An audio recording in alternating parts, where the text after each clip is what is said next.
वज़ीर-ए-आज़म ने आज पहली all India district legal services authority conference के इफ्तिताही इजलास से खिताब किया।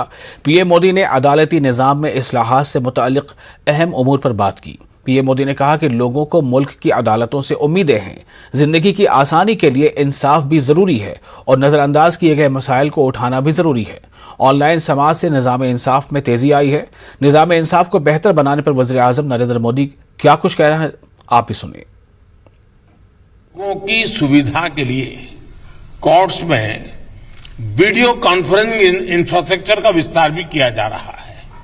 मुझे बताया गया है कि देश में डिस्ट्रिक्ट कोर्ट्स में अब तक 1 करोड़ से ज्यादा केसेस की सुनवाई वीडियो कॉन्फ्रेंसिंग के जरिए हो चुकी है।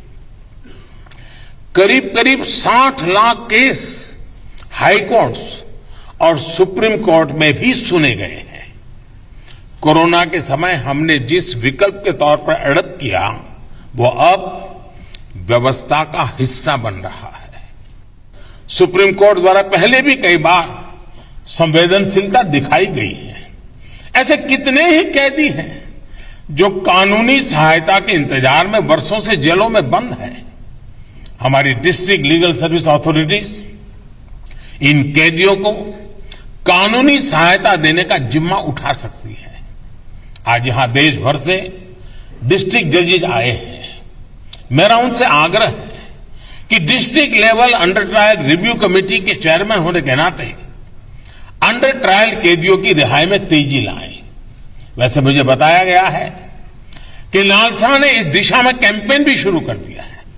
मैं इसके लिए आपको बधाई देता हूं, आप सबको बधाई देता हूं और अपेक्षा करता हूं कि आप लीगल एड के जरिए इस अभियान को सफल बनाएंगे।